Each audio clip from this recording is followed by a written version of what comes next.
രണ്ടാം വാക്യത്തിൽ പറയുന്നുണ്ട്, അവൻ സമയത്തിന് മുമ്പേ വെളിപ്പെടാതിരിക്കേണ്ടതിന് ഇപ്പോൾ തടുക്കുന്നത് എന്ത് എന്ന് നിങ്ങൾ അറിയുന്നു. അപ്പോൾ ഇപ്പോൾ അധർമ്മൂർത്തിയുടെ വെളിപ്പാടിനെ അത് തടുത്തിട്ടുണ്ട്. നമുക്കറിയാം, ദൈവത്തിന്റെ പരിശുദ്ധാത്മാവാണ് അത് ചെയ്യുന്നത്.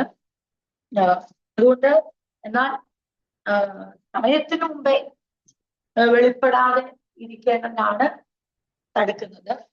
സമയമാകുമ്പോൾ എന്ത് സംഭവിക്കും? അധർമ്മത്തിന്റെ മർമ്മം ഇപ്പോഴേ വ്യാപരിക്കുന്നുണ്ട്. 2:7. ഇതുവരെ തടുക്കുന്നവൻ വഴിയിൽ നിന്ന് നീങ്ങിപ്പോക മാത്രം വേണം. അതാണ് അധർമ്മൂർത്തിയുടെ വെളിപ്പാടിനെ കുറിച്ച് ചിന്തിക്കുമ്പോൾ നമ്മൾ മഹത്വ പ്രതീക്ഷതയ്ക്കായി കാത്തിരിക്കുകയും കർത്താവിന്റെ വരുന്നത് നോക്കി പാർക്കുകയും ചെയ്യുന്ന നമ്മുടെ ജീവിതത്തിൽ ഈ ഒരു പഠനം അത്ര നമ്മളെ അസ്വസ്ഥമാക്കാനോ അല്ലെങ്കിൽ നമ്മളതിനെ കുറിച്ച് ഉത്കണ്ഠാകുലരാകാനോ ഒന്നുമല്ല. മറിച്ച് നമ്മുടെ ക്രിസ്തീയ ജീവിതം കുറെ കൂടെ ശ്രദ്ധയോടെയും കരുതലോടെയും നമുക്ക് സത്യവിശ്വാസത്തെ കുറിച്ച് നിൽക്കുവാനും ഒരു കാരണമായി തീരണം. അതാണ് അപ്പോസ്തലനും തെസ്സലോനിക്ക വിശ്വാസികൾക്ക് ഇങ്ങനൊരു കാര്യം വെളിപ്പെടുത്താനുള്ള കാരണം. അപ്പം സമയത്തിന് മുമ്പേ വെളിപ്പെടാതിരിക്കേണ്ടതിന് അവൻ സമയത്തിന് മുമ്പേ, ശ്രമമൂർത്തി സമയത്തിന് മുമ്പേ വെളിപ്പെടാതിരിക്കേണ്ടതിന് ഇപ്പോൾ തടുക്കുന്ന എന്തെന്ന് നിങ്ങൾ അറിയുന്നു. അധർമ്മത്തിന്റെ മർമ്മം ഇപ്പോഴേ വ്യാപരിക്കുന്നുണ്ട്. ഇതുവരെ തടുക്കുന്നവൻ വഴിയിൽ നിന്ന് നീങ്ങിപ്പോക മാത്രം വേണം. അപ്പം ഒരു വ്യക്തി ഇത് സമയത്തിന് മുൻപേ അധർമ്മമൂർത്തി വെളിപ്പെടാതിരിക്കാൻ ഒരാൾ തടുക്കുന്നു. നമുക്കറിയാം, ദൈവത്തിന്റെ പരിശുദ്ധ ആത്മാവാണ് ആ പ്രവൃത്തി ചെയ്യുന്നത്. അതിപ്പോഴേ ആ അധർമ്മത്തിന്റെ മർമ്മം വ്യാപരിക്കുന്നുണ്ട്. അതുകൊണ്ടാണ് spirit of Antichrist already exist എന്ന് നമ്മൾ ചിന്തിക്കുന്നത്. 1 ജോൺ ചാപ്റ്റർ 2:18 നമുക്കതറിയാം. 1 യോഹന്നാൻ 2-ാം അധ്യായം അതിന്റെ 18-ാം വാക്യത്തില് യോഹന്നാൻ എഴുതിയ ലേഖനം 1-ാം ലേഖനം 2-ാം അധ്യായം 18-ാം വാക്യത്തിൽ, കുഞ്ഞുങ്ങളെ, ഇത് അന്ത്യനാഴികയാകുന്നു, എതിർ ക്രിസ്തു വരുന്നു എന്ന് നിങ്ങൾ കേട്ടിട്ടുണ്ടല്ലോ. ഇപ്പോൾ അനേകം എതിർ ക്രിസ്തുക്കൾ എഴുന്നേറ്റിരിക്കാൻ അന്ത്യ നാഴികയാകുന്നു എന്ന് നമുക്കറിയാം. അപ്പം spirit of Antichrist already exist. അതുകൊണ്ടാണ് അധർമ്മത്തിന്റെ മർമ്മം ഇപ്പോഴേ വ്യാപരിക്കുന്നുണ്ട്. അത് എന്നാൽ അധർമ്മമൂർത്തിയായവൻ വെളിപ്പെട്ട് വരുവാൻ ഉള്ള സമയത്ത് എന്ത് സംഭവിക്കും? തടുക്കുന്നവൻ വഴിയിൽ നിന്ന് മാറിപ്പോകും. അപ്പോഴാണ് ഈ ഇപ്പോഴേ വ്യാപരിക്കുന്ന മർമ്മം, അല്ലെങ്കിൽ യോഹന്നാൻ അപ്പോസ്തലൻ പറഞ്ഞ അനേകം എതിർ ക്രിസ്തുക്കൾ എഴുന്നേറ്റിരിക്കാൻ ആ സ്പിരിറ്റ് ഓഫ് ആന്റി ക്രൈസ്റ്റ് അങ്ങനെയുള്ളവർ എഴുന്നേറ്റിരിക്കാൻ അന്ത്യനായിക ആവുന്നു നമുക്ക് അറിയാം. അപ്പോസ്തലനായ പൗലോസും തെസ്സലോനിക്കരോട് സംസാരിക്കുമ്പോഴും ഇങ്ങനൊരു കാര്യം പറയുന്നുണ്ട്. നമ്മളിപ്പോൾ ചിന്തിച്ചുകൊണ്ടിരിക്കുന്ന 2-ാം ലേഖനം 2-ാം അധ്യായം 5-ാം വാക്യത്തിൽ പറയുന്നുണ്ട്, നിങ്ങളോട് ഇരിക്കുമ്പോൾ തന്നെ ഞാൻ നിങ്ങളോട് പറഞ്ഞു എന്ന് ഓർക്കുന്നില്ലയോ? അപ്പൊ അപ്പോസ്തലൻ യോഹന്നാൻ അപ്പോസ്തലൻ തന്റെ വിശ്വാസികളോട് യോഹന്നാൻ അപ്പോസ്തലൻ പറയുക 2:18 യോഹന്നാൻ എഴുതിയ ലേഖനം 2-ാം ലേഖനം 1-ാം ലേഖനം 2-ാം അധ്യായം 18-ാം വാക്യത്തിൽ പറയുന്നു, കുഞ്ഞുങ്ങളെ, ഇത് അന്ത്യനാഴികയാകുന്നു, എതിർ ക്രിസ്തു വരുന്നു എന്ന് നിങ്ങൾ കേട്ടിട്ടുണ്ടല്ലോ. അപ്പൊ അന്നത്തെ സഭയില് അവരവരുടെ വിശ്വാസികളെ ഈ കാര്യങ്ങളൊക്കെ പഠിപ്പിച്ചിട്ടുണ്ട്. കുഞ്ഞുങ്ങളെ, ഇത് അന്ത്യനാഴികയാകുന്നു, എതിർ ക്രിസ്തു വരുന്നു എന്ന് നിങ്ങൾ കേട്ടിട്ടുണ്ടല്ലോ. അവരോട് പറഞ്ഞിട്ടുണ്ട്. ഇതുപോലെ തന്നെ അപ്പോസ്തലനായ പൗലോസും തെസ്സലോനിക്ക വിശ്വാസത്തോട് പറയുകയാണ് 5-ാം വാക്യത്തിൽ, നിങ്ങളോടുകൂടെ ഇരിക്കുമ്പോൾ തന്നെ ഞാനിത് നിങ്ങളോട് പറഞ്ഞു എന്ന് ഓർക്കുന്നില്ലയോ? ഏത്? അതായത് 2-ാം ലേഖനം 2-ാം അധ്യായം 3-ാം വാക്യം, ആരും ഏതു വിധേനയും നിങ്ങളെ ചതിക്കരുത്. ആദ്യമേ വിശ്വാസത്യാഗം സംഭവിക്കുകയും നാശയോഗ്യനും അധർമ്മമൂർത്തിയുമായവൻ വെളിപ്പെടുകയും വേണം. അവൻ ദൈവാലയത്തിൽ ഇരുന്നു കൊണ്ട് ദൈവമെന്ന് നടിച്ച് ദൈവമെന്നോ പൂജാ വിഷയമെന്നോ പേരുള്ള സകലത്തിനും മീതെ തന്നെത്താൻ ഉയർത്തുന്ന എതിരാളി അത്രയും. എന്നിട്ടാ പറയുന്നേ, നിങ്ങളോടുകൂടെ ഇരിക്കുമ്പോൾ തന്നെ ഞാൻ നിങ്ങളോട് പറഞ്ഞു എന്ന് ഓർക്കുന്നില്ലയോ? അപ്പൊ ചുരുങ്ങിയ കാലം അപ്പോസ്തലൻ അവിടെ ഇരുന്നപ്പം തന്നെ അപ്പോസ്തലൻ എന്ത് പറഞ്ഞിട്ടുണ്ട്? വിശ്വാസത്യാഗം സംഭവിക്കുന്നതിനെ കുറിച്ചും അധർമ്മമൂർത്തി വെളിപ്പെടുന്നതിനെ കുറിച്ചും അവൻ എങ്ങനെ ആയിരിക്കുമെന്നും ഞാൻ നിങ്ങളോട് ഇരിക്കുമ്പോൾ ഇത് പറഞ്ഞിട്ടുള്ളതാ. യോഹന്നാൻ അപ്പോസ്തലൻ തന്റെ വിശ്വാസത്തോട് പറയുന്നു, കുഞ്ഞുങ്ങളെ നിങ്ങൾ കേട്ടിട്ടുണ്ടല്ലോ, എതിർ ക്രിസ്തു വരുന്നുവെന്ന് നിങ്ങൾ കേട്ടിട്ടുണ്ടല്ലോ. തെസ്സലോനിക്ക വിശ്വാസം അപ്പോസ്തലനായ പൗലോസ് പറയുന്നു, ഞാൻ നിങ്ങളോട് ഇരിക്കുമ്പോൾ ഞാൻ നിങ്ങളോട് പറഞ്ഞതല്ലേ എന്ന് ഓർക്കുന്നില്ലയോ? ഇന്നത്തെ ലക്ഷ്യം തെറ്റിയ എന്തെങ്കിലുമൊക്കെ വിശ്വാസികളെ സന്തോഷിപ്പിക്കാനും പ്രസാദിപ്പിക്കുവാനും അവരുടെ ഭൗതിക വിഷയങ്ങൾ എടുത്ത് അവർക്ക് ആശ്വാസം കിട്ടാൻ വേണ്ടി മാത്രമുള്ള ശുശ്രൂഷകളല്ല അന്ന് നടന്നിരുന്നത്.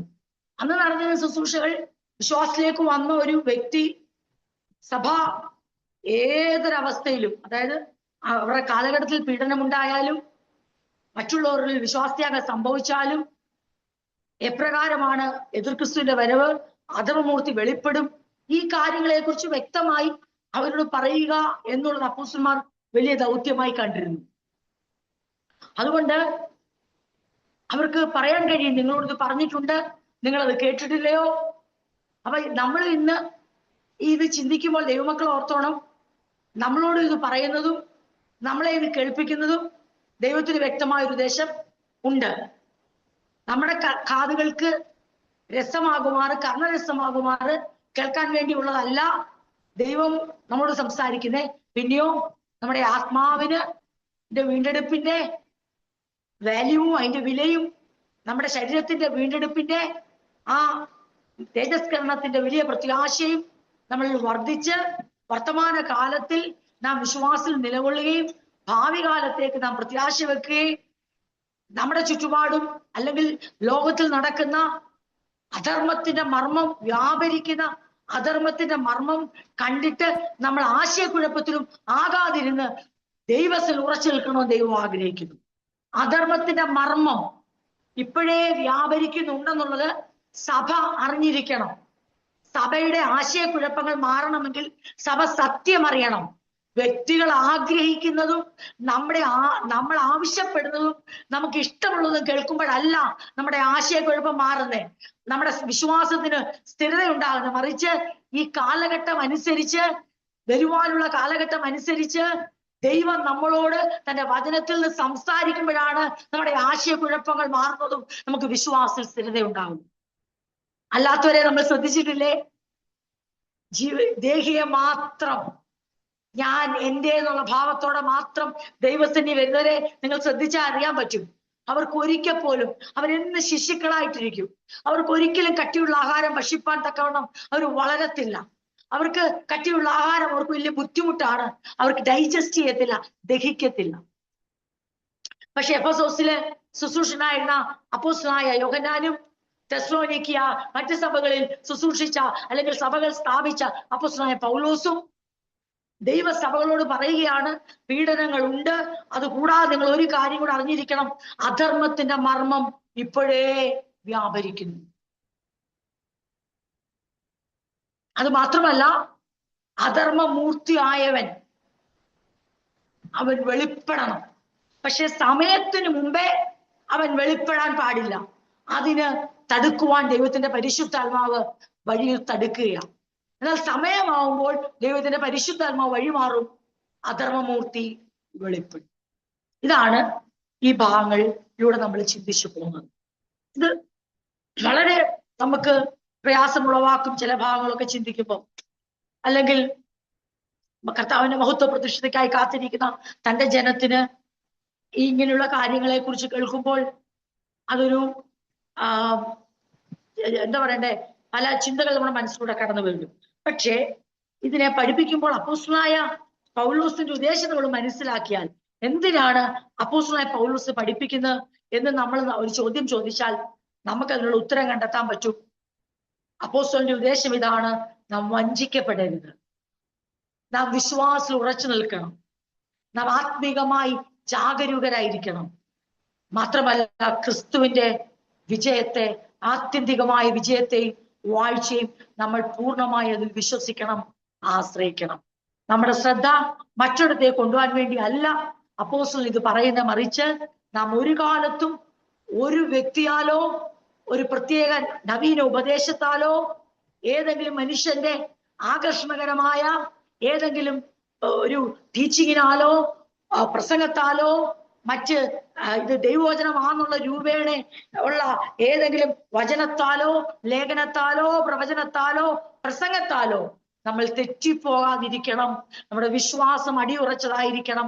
നാം അതേ സമയത്ത് തന്നെ ആത്മീകമായി ജാഗ്രതയുള്ളവരായിരിക്കണം. നമ്മുടെ മനസ്സിൽ മുഴുവനും അധർമ്മമൂർത്തിയുടെ വെളിപ്പാടിനെ കുറിച്ച് നിറയ്ക്കാൻ വേണ്ടിയല്ല, മറിച്ച് ക്രിസ്തുവിന്റെ ആത്യന്തികമായ വിജയത്തെയും അവന്റെ ജയവും അവന്റെ വിജയവും ആഘോഷിക്കുന്ന, അതെ പൂർണ്ണമായും അത് അനുഭവിക്കാൻ പോകുന്ന ഒരു കൂട്ടം ജനമാണ് ദൈവസഭ. അതിൽ വിശ്വസിപ്പാനും ആശ്രയിപ്പാനും തന്റെ ജനത്തെ ഒരുക്കിയെടുക്കുക എന്നുള്ള ഉദ്ദേശത്തോടാണ് അപ്പോസ്തലനായ യോഹന്നാനും അപ്പോസ്തലനായ പൗലോസും അപ്പോസ്തലനായ പത്രോസും ഈ വക കാര്യങ്ങൾ ദൈവസഭയെ ബോധ്യപ്പെടുത്തിയത്. മറ്റേ യാതൊരു ആകുലതകളും നമ്മുടെ മനസ്സിൽ ഉണ്ടാകാൻ വേണ്ടി അല്ല. അയ്യോ, ഇതൊന്നും എനിക്ക് മനസ്സിലാകുന്നില്ലല്ലോ, അങ്ങനെയൊക്കെ സംഭവിക്കുമോ, സംഭവിച്ചാൽ എങ്ങനെയായിരിക്കും എന്ന് പറയുന്ന ഒരു ആകുലതയുടെ ഒരവസ്ഥ നമുക്ക് ഒരിക്കലും ഉണ്ടാകാൻ പാടില്ല. ഉദാഹരണം വേണേൽ പറയാം.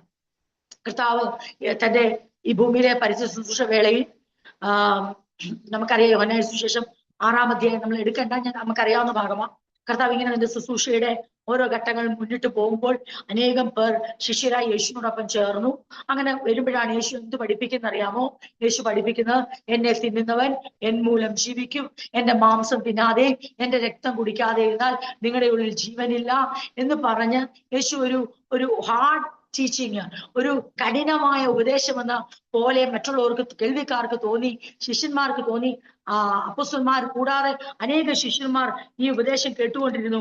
അവർക്ക് ഇതിന്റെ പൊരുൾ മനസ്സിലായില്ല. അവരെ അത് ആശയക്കുഴപ്പത്തിലാക്കി, അവർക്കൊരു മാനസിക സംഘർഷം ഉളവാക്കി. എന്താണ് ഈ പറയുന്നത്? ഇവന്റെ രക്തം നമ്മൾ കുടിക്കണമെന്നോ, ഇവന്റെ മാംസം നമ്മൾ ഭക്ഷിക്കണമെന്നോ, ഇതൊക്കെയാണോ ഇവൻ ചെയ്യാൻ പോകുന്നത്? അപ്പൊ നാം ഈ ശിഷ്യത്വത്തിലേക്ക് നമ്മൾ കടന്നു വന്നത് മറ്റെന്തെങ്കിലും ഒരു വേറെ രീതിയിലേക്കാണോ ഈ ഉപദേശങ്ങൾ പോകുന്നത് എന്ന് കേൾവിക്കാരായ ശിഷ്യന്മാർക്ക് ആശയക്കുഴപ്പം ഉണ്ടായിട്ട് അതിന്റെ അന്തസത്ത മനസ്സിലാക്കാതെ, അല്ലെങ്കിൽ അതിനകത്തുള്ള ദൈവിക ഉദ്ദേശവും അതിനെ കർത്താവ് എങ്ങനെ പ്രാവർത്തികമാക്കുമെന്നുള്ള ഒരു ക്ഷമയോടെയും സഹിഷ്ണുതയോടെയും അത് കേൾക്കാഞ്ഞുകൊണ്ട് എന്ത് സംഭവിച്ചു? അവർ പറഞ്ഞു, ഇത് കഠിന വാക്ക്, ഇത് ആർക്ക് അതെ അനുസരിക്കാൻ കഴിയും? യേശു പറഞ്ഞപ്പോ അവർക്ക് ഉൾക്കൊള്ളാൻ കഴിയില്ല. ഇവന്റെ രക്തം കുടിക്കാൻ പറയുന്നു, മാംസം തിന്നാൻ പറയുന്നു. അങ്ങനെ ആകുമ്പോൾ അത് എന്താ പറയണ്ടേ, വേറെ രീതിയിലേക്കാണല്ലോ ഈ ടീച്ചിങ് നീങ്ങുന്നത്. ഇങ്ങനാണെങ്കിൽ ഇത് പ്രശ്നമാകുമല്ലോ. അതുകൊണ്ട് സ്വരം നല്ലതല്ലപ്പോഴേ പാട്ടങ്ങ് നിർത്തിയേക്കാം, അതുകൊണ്ട് പെയ്യ സ്ഥലം വിട്ടേക്കാം നമുക്ക് എന്ന് പറഞ്ഞുകൊണ്ട് വലിയൊരു കൂട്ടം യേശുവിന്റെ എന്താ പറയണ്ടേ ദൈവീക മർമ്മത്തിന്റെ പുതിയ നിയമത്തിന്റെ അടിസ്ഥാന ഉപദേശമായ കർത്താവ് ഞാൻ ജീവന്റെ അപ്പമാകുന്നു, എന്നെ തിന്നുന്നവൻ എന്മൂലം ജീവിക്കും, ഞാൻ സ്വർഗത്തിൽ നിന്ന് ഇറങ്ങി വന്ന അപ്പമാകുന്നു എന്നൊക്കെ പറഞ്ഞപ്പോൾ യേശുവിന്റെ ചില അലങ്കാരിക ഭാഷകളും അതിനകത്ത് അടങ്ങിയിരിക്കുന്ന ആത്മീകമായ മർമ്മങ്ങൾ അല്ലെങ്കിൽ രഹസ്യങ്ങൾ അത് വീണ്ടും പോലെ ഉൾക്കൊള്ളാൻ കഴിയാതെ ഉൾക്കൊള്ളാൻ കഴിഞ്ഞില്ല എന്നുള്ള ഒരു തെറ്റല്ല, ഉൾക്കൊള്ളാൻ കഴിയാത്തവർ എന്ത് ചെയ്യണം? അതിനല്പം സഹിഷ്ണുത കാണിക്കണം, അല്പം ക്ഷമ കാണിക്കണം. അതാര് പ്രസംഗിച്ചോ അതാര് പഠിപ്പിച്ചോ ആ ആളോടൊപ്പം അല്പം കൂടെ നടന്നിരുന്നെങ്കിൽ അവർക്ക് ഒരിക്കലും പിന്തിരിഞ്ഞു പോകേണ്ടതായിട്ട് വരത്തില്ല. ആ വ്യക്തിയെ വിശ്വസിപ്പാൻ അവർക്ക് കഴിഞ്ഞിരുന്നെങ്കിൽ ആ വ്യക്തിയുടെ ഉപദേശത്തിൽ ഉണ്ടാകുന്ന എല്ലാ ആശയക്കുഴപ്പങ്ങളും അവർക്ക് മാറിപ്പോയേനെ. എന്ത് സംഭവിച്ചു? അന്ന് മുതൽ യേശുവിനെ പലരും വിട്ടുപോയി, പലർക്കും അവന്റെ ഉപദേശങ്ങളെ അംഗീകരിക്കാൻ കഴിഞ്ഞില്ല. അപ്പോഴാണ് യേശു ശേഷിച്ച 12 അപ്പോസ്തലന്മാരോട് ചോദിക്കുന്നത്, നിങ്ങൾക്കും പോകുവാൻ മനസ്സ്? അപ്പൊ യേശുവിന്റെ അത് കഴിഞ്ഞ് അവര് പറയുന്നൊരു വാക്കുണ്ട്, നിത്യജീവന്റെ മൊഴികൾ നിന്റെ പക്കലുണ്ട്, ഞങ്ങൾ നിന്നെ വിട്ട് എവിടേക്ക് പോകും? അവർക്കും കാര്യങ്ങൾ മനസ്സിലായിട്ടില്ല. ഈ പുതിയ നിയമം എങ്ങനെ സ്ഥാപിക്കും, ഇത് എന്താണ് പറഞ്ഞതെന്നൊന്നും അതിന്റെ ആഴങ്ങൾ അവർ ഗ്രഹിച്ചില്ല. പക്ഷേ സമയമായപ്പോൾ, അതിന്റെ സമയം വന്നപ്പോൾ യേശു പെസഹായിക്കിരുന്നു. പെസഹ ഭക്ഷിപ്പാൻ ഇരുന്നപ്പോഴാണ് യേശു എന്താണ് തന്റെ രക്തം ചൊരിയുന്നതിനെ കുറിച്ചും മാംസം ചെയ്യുന്നതിനെ കുറിച്ചും മാംസം കൊടുക്കുന്നതിനെ കുറിച്ചും എന്താണ് ഉദ്ദേശിക്കുന്നത് എന്നുള്ളത് ആ തിരുമേശയിൽ തന്റെ പുതിയ നിയമം സ്ഥാപിക്കുമ്പോഴാണ് ആ മർമ്മം രഹസ്യമായിരുന്നത് തക്ക സമയത്ത് കർത്താവ് വെളിപ്പെടുത്തി കൊടുത്തു. അപ്പോൾ അവർക്ക് അത് മനസ്സിലാകുകയും തുടർന്ന് ഉള്ള ജീവിതത്തില് അവർക്കത് അനുഷ്ഠിക്കാൻ കഴിയുകയും ചെയ്തു. തകർക്കപ്പെട്ടത് അവന്റെ ശരീരമാണ്, ചൊരിയപ്പെട്ടത് അവന്റെ രക്തമാണ്. അപ്പോൾ നമ്മളുടെ ജീവിതത്തിൽ നമ്മൾ ദൈവവചനങ്ങൾ പഠിക്കുമ്പോൾ ചില കാര്യങ്ങൾ നമുക്ക് ഉൾക്കൊള്ളാൻ നമ്മുടെ മാനുഷിക ബുദ്ധിക്ക് പ്രയാസമെന്ന് തോന്നുമ്പോൾ അവിടെ ഒരിക്കലും നമ്മൾ ഇടറിപ്പോകാൻ പാടില്ല. കാരണം നമ്മളെ ആശയക്കുഴപ്പത്തിലാക്കാൻ വേണ്ടി ദൈവം നമ്മളോടൊന്നും സംസാരിക്കത്തില്ല. എന്നാൽ പ്രാരംഭമായി ഒരാശയക്കുഴപ്പം ഉണ്ടായാൽ തന്നെ അല്പം കൂടെ നാം ക്ഷമയോടും സഹിഷ്ണുതയോടും വചനത്തിൽ നമ്മൾ നിലനിന്നാൽ എന്ത് സംഭവിക്കും? കർത്താവ് നമ്മുടെ ആശയക്കുഴപ്പങ്ങളെ മാറ്റി കൂടുതലായി കർത്താവിനോട് പറ്റിച്ചേർന്ന് നിൽപ്പാനും ആ പുതിയ നിയമത്തിന്റെ വെളിപ്പാടിൽ, ക്രിസ്തുയേശുവിന്റെ വെളിപ്പാടിൽ ദൈവിക മർമ്മങ്ങളെ നമുക്ക് മറഞ്ഞിരുന്നതിനെ മറനീക്കി വെളിപ്പെടുത്തി ദൈവം നമ്മളെ ആത്മീകമായി പരിപോഷിപ്പിക്കും. ഒരിക്കലും നമുക്ക് നഷ്ടമായി തീരത്തില്ല. അതുകൊണ്ട് ഈ ദൈവജനങ്ങൾ ചിന്തിക്കുമ്പോൾ ദൈവിക മർമ്മങ്ങൾ നമ്മളെ ഗ്രഹിപ്പിച്ച് നടത്തുമ്പോൾ തന്നെ ഈ നാഴിക വന്നിരിക്കുന്നത് കൊണ്ട്, അന്ത്യകാലം വന്നിരിക്കുന്നത് കൊണ്ട് എതിർ ക്രിസ്തുവിന്റെ ആത്മാവ്, സ്പിരിറ്റ് ഓഫ് ആന്റി ക്രൈസ്റ്റ്, ആ അധർമ്മത്തിന്റെ മർമ്മം ഇപ്പോഴേ വ്യാപരിക്കുന്നത് കൊണ്ട് നാം അറിഞ്ഞിരിക്കണം, അധർമ്മമൂർത്തിയായവൻ വെളിപ്പെടുക തന്നെ ചെയ്യും. എന്നാൽ ഇപ്പോൾ വെളിപ്പെടാത്തത് തടുക്കുന്ന ദൈവത്തിന്റെ ആത്മാവ് നിൽക്കുകയാണ്. തടുക്കുന്നവൻ വഴിമാറുമ്പോൾ എപ്പോഴാ വഴിമാറുന്നത്? സമയത്തിന് അത് സംഭവിക്കും. അധർമ്മമൂർത്തി വെളിപ്പെടുക തന്നെ. അധർമ്മത്തിന്റെ മർമ്മം വ്യാപരിക്കുന്നുണ്ട്.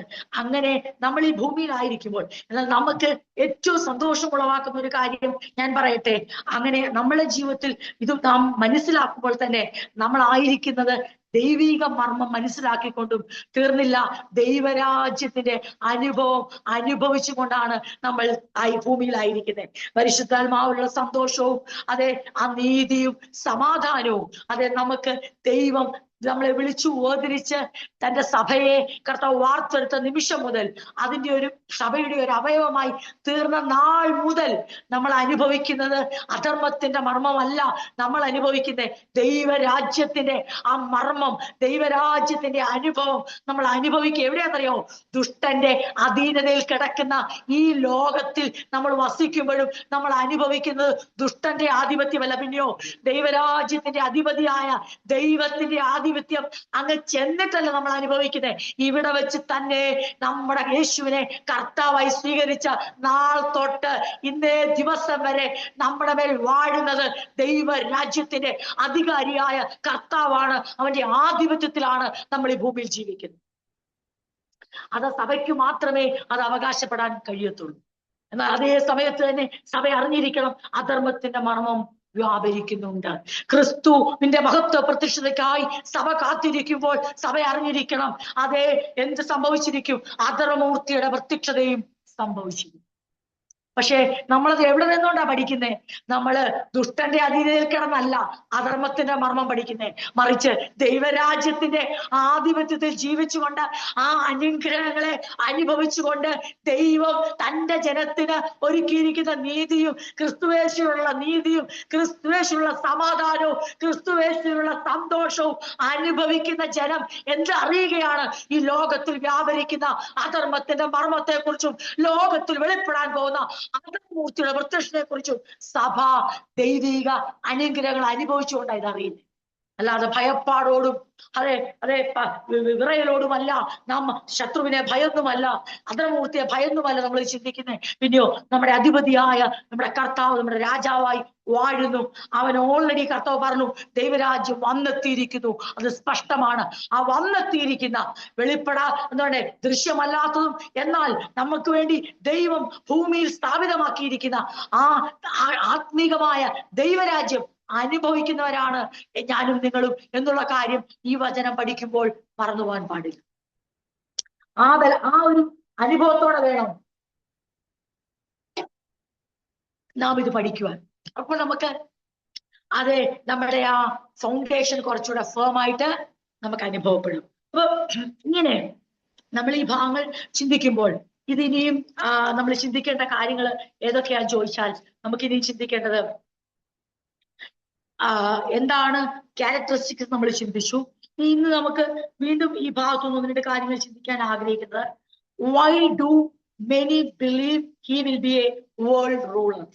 എന്തുകൊണ്ടാണ് മിക്ക ആൾക്കാരും വിശ്വസിക്കുന്നത് ഈ അധർമ്മമൂർത്തി ഒരു ലോക ഭരണകർത്താവായിരിക്കും, അല്ലെങ്കിൽ ലോകത്തിന്റെ ഒരു ഭരണമേറ്റെടുക്കുന്ന ഒരു റൂളറായിരിക്കും, ഒരു ഭരണകർത്താവായിരിക്കുമെന്ന് പലരും എന്തുകൊണ്ടാണ് വിശ്വസിക്കുന്നത്? അല്ലെങ്കിൽ അങ്ങനെയുള്ള കാര്യങ്ങൾ നമ്മൾ പഠിക്കുകയും കേൾക്കുകയും ദൈവദാസന്മാരായവർ പഠിപ്പിക്കുകയും ചെയ്യുന്നുണ്ട്. അതെന്തുകൊണ്ടാണ് എന്ന് നമ്മൾ ചിന്തിക്കുന്ന ഒരു ഭാഗമാണ്. നമുക്ക് 1-2 വാക്യങ്ങൾ നമുക്ക് നോക്കേണ്ടതായിട്ടും ഉണ്ട്. അപ്പൊ ഒരു കാര്യം നമുക്ക് മനസ്സിലായി, ഇവൻ എന്ത് ചെയ്യും? തന്നെത്താൻ ഉയർത്തുന്നവനാണ്, ദൈവത്തിന്റെ എതിരാളിയാണ്. അത് നമ്മൾ വായിച്ച വേദവാക്യത്തിൽ തന്നെ ഉണ്ട്.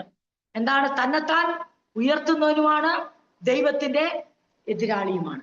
ഇനി എന്തുകൊണ്ടാണ് ആന്റി ക്രൈസ്റ്റ് അല്ലെങ്കിൽ മാൻ ഓഫ് സിൻ, അധർമ്മമൂർത്തി, അല്ലെങ്കിൽ നാശയോഗ്യൻ, son of perdition, son of destruction, ഈ ടൈറ്റിലിൽ തന്നെ അവന്റെ സ്വഭാവമുണ്ട്, അവന്റെ വിധിയുമുണ്ട്. എന്താണ് അവന് സംഭവിക്കുന്നതെന്ന് പേരിൽ തന്നെ ഉൾപ്പെടുത്തിയിട്ടുണ്ട്. ഈ എന്തുകൊണ്ട് ഈ അധർമ്മമൂർത്തി അല്ലെങ്കിൽ ഈ നാശയോഗ്യൻ അല്ലെങ്കിൽ എതിർ ക്രിസ്തു എന്തുകൊണ്ടൊരു വേൾഡ് റൂളർ ആയിരിക്കും എന്ന് കരുതപ്പെടുന്നു, അല്ലെങ്കിൽ നാം അങ്ങനെ എന്തുകൊണ്ട് ചിന്തിക്കുന്നു? കാരണം നമ്മൾ തിരുവെഴുത്തുകളെ തമ്മിൽ ഒന്ന് പരിശോധിക്കുമ്പോൾ നമുക്ക് ചില തെളിവുകൾ നമുക്ക് കിട്ടുന്നുണ്ട്. ഒന്ന്, നമ്മൾ നോക്കുന്നത് ദാനിയേൽ പ്രവചനം 7-ാം അധ്യായവും 8-ാം അധ്യായവും നമ്മൾ വായിക്കുമ്പോൾ ഒരു മനുഷ്യൻ തന്നെയാണ്, ഒരു രാജാവാണ്, അല്ലെങ്കിൽ ഒരു റൂളറാണ് എന്ന് നമുക്ക് ചില ഹിന്റ് തരുന്ന ദർശനങ്ങൾ ആര് കണ്ടിട്ടുണ്ട്? ദാനിയേല് കണ്ടിട്ടുണ്ട്. അത് നമുക്ക് ദാനിയേൽ പുസ്തകം ഒന്ന് എടുക്കാം. ദാനിയേൽ പ്രവചനം 7-8 അധ്യായങ്ങളും ചില വാക്യങ്ങൾ വായിക്കാനാണ്. 7-ാം അധ്യായം ഡാനിയേൽ കാണുകയാണ് ഒരു ചെറിയ കൊമ്പ്, അതിനകത്ത് എന്താണ്? ദൈവത്തിനെതിരായി സംസാരിക്കുന്നു, അധികാരം നടത്തുന്നു, വിശ്വാസികളെ പീഡിപ്പിക്കുന്നു, ഇങ്ങനെയുള്ള ഭാഗങ്ങൾ അവിടെ കാണാം. അപ്പൊ ഡാനിയേൽ പ്രവചന പുസ്തകം, ബുക്ക് ഓഫ് ഡാനിയേൽ ചാപ്റ്റർ 7, അതിന്റെ 8-ാം വാക്യത്തില് ഡാനിയേൽ ഒരു ദർശനം കാണുകയാണ്. ഞാൻ ആ കൊമ്പുകളെ നോക്കിക്കൊണ്ടിരിക്കുമ്പോൾ അവയുടെ ഇടയിൽ മറ്റൊരു ചെറിയ കൊമ്പ് മുളച്ചു വന്നു. അതിനാൽ മുമ്പിലത്തെ കൊമ്പുകളിൽ 3 വേരോടെ പറഞ്ഞുപോയി. ഈ കൊമ്പിൽ മനുഷ്യന്റെ കണ്ണുപോലെ കണ്ണും വമ്പ് പറയുന്ന വായും ഉണ്ടായിരുന്നു. അപ്പൊ വെളിപ്പാട് പുസ്തകം 12, 13 അധ്യായങ്ങൾ എടുക്കുമ്പോഴും ദാനിയേൽ പ്രവചന പുസ്തകം 7ഉം 8ഉം എടുക്കുമ്പോഴും ഈ ചാപ്റ്റേഴ്സ് തമ്മിൽ നമ്മളൊന്ന് കമ്പയർ ചെയ്താൽ നമുക്ക് മനസ്സിലാകും ഈ വമ്പ് പറയുന്ന വായ. നമ്മൾ കഴിഞ്ഞ ആഴ്ച ചിന്തിച്ചു ഈ സ്വഭാവത്തിന്റെ രീതികൾ. അതുകൊണ്ട് കർത്താവദാസൻ അന്ന് കൺക്ലൂഡ് ചെയ്തപ്പം പ്രത്യേകം എടുത്തു പറയുകയും ചെയ്തു, നമ്മുടെ ജീവിതത്തിൽ ഇങ്ങനെയുള്ള ക്യാരക്ടറുകൾ ഉണ്ടാവോ എന്ന് നാം നമ്മെ തന്നെ പരിശോധിക്കണം. കാരണം എന്താണെന്നറിയാമോ? അധർമ്മത്തിന്റെ മർമ്മം ഇപ്പോഴേ വ്യാപരിക്കുന്നു. The spirit of Antichrist already exists. അത് ഏറ്റവും കൂടുതൽ വെളിവാകുന്നത് ക്യാരക്ടറിലൂടെയാണ്. അപ്പൊ ആ ക്യാരക്ടറിനകത്ത് എടുത്തെടുത്ത് വെളിപ്പാട് പുസ്തകത്തിലും ഡാനിയേൽ പുസ്തകത്തിലും എടുത്തു പറയുന്ന ഒരു വേർഡാണ് വമ്പ് പറയുന്ന വായ. വെളിപ്പാട് പുസ്തകത്തിൽ പറയുമ്പോൾ ദൂഷണം പറയുന്ന വായ, സഹോദരങ്ങൾക്ക് നേരെ അപവാദം പറയുന്നവൻ, ദൂഷണം പറയുന്നവൻ. ഈ പദങ്ങൾ സ്വഭാവത്തെ സൂചിപ്പിക്കുന്നു. ഇപ്പം അധർമ്മത്തിന്റെ മർമ്മം ഇപ്പോഴേ വ്യാപരിക്കുമ്പോൾ അതിനെ മനസ്സിലാക്കാനുള്ള ചില എളുപ്പ മാർഗങ്ങളുടെയാണ് ഈ സ്വഭാവം. ഒന്ന് നമ്മൾ പറഞ്ഞു, തന്നെത്താൻ ഉയർത്തും. പിന്നെ നമ്മൾ പറഞ്ഞു ദൈവത്തിന്റെ എതിരാളി വിരോധിയുമായിരിക്കും. അത് തെസ്സലോനിക്ക ലേഖനത്തിൽ തന്നെ നമ്മൾ കണ്ടതാണ്. എല്ലാ അംഗീകാരവും എല്ലാ ആരാധനയും എല്ലാ പുകഴ്ചയും എനിക്ക് വേണം എന്നുള്ള ചിന്താഗതി, ഇത് ഇപ്പോഴേ വ്യാപരിക്കുന്നുണ്ട് എന്ന് നമുക്ക് എങ്ങനെ മനസ്സിലാവും? കാരണം അത് ആ സ്പിരിറ്റ് ഓഫ് ആന്റി ക്രൈസ്റ്റ്. അപ്പോസ്തലനായ യോഹന്നാൻ പറയുന്നു, നമ്മുടെ ഇടയിൽ നിന്ന് ചിലർ എഴുന്നേറ്റു, അവർ നമുക്കുള്ളവരായിരുന്നില്ല, ആയിരുന്നെങ്കിൽ അവരിങ്ങനെ പെരുമാറത്തില്ല. ആ ഭാഗം ഞാൻ ഒന്ന് പറയാം. 2 John epistle of 2 John, 1 John നമ്മൾ മുമ്പേ വായിച്ച് യോഹന്നാൻ എഴുതിയ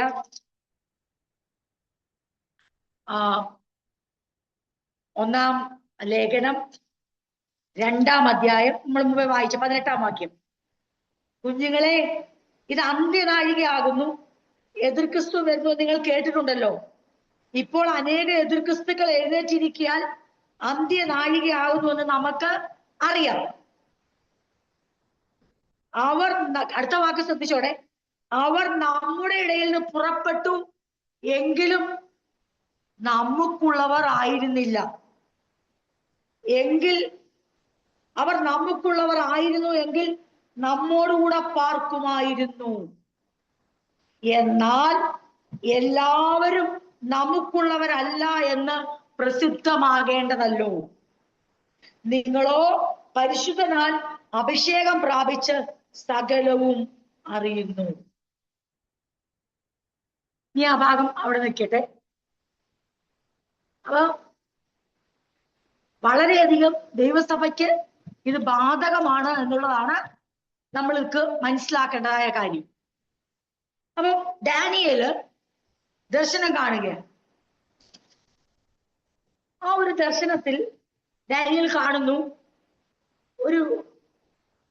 ഞാൻ ആ കൊമ്പുകളെ നോക്കിക്കൊണ്ടിരിക്കുമ്പോൾ 7-8 അവയുടെ ഇടയിൽ മറ്റൊരു ചെറിയ കൊമ്പ് മുളച്ചു വന്നു. അതിനാൽ മുമ്പിലത്തെ കൊമ്പുകളിൽ 3 വേരോടെ പറഞ്ഞുപോയി. ഈ കൊമ്പിൽ മനുഷ്യന്റെ കണ്ണുപോലെ കണ്ണും വൻപ് പറയുന്ന വായും ഉണ്ടായിരുന്നു. ഇനിയും അപ്പൊ മനുഷ്യന്റെ കണ്ണുപോലെ കണ്ണും വമ്പ് പറയുന്ന വായും. ഇനി 7:25 വായിക്കാം.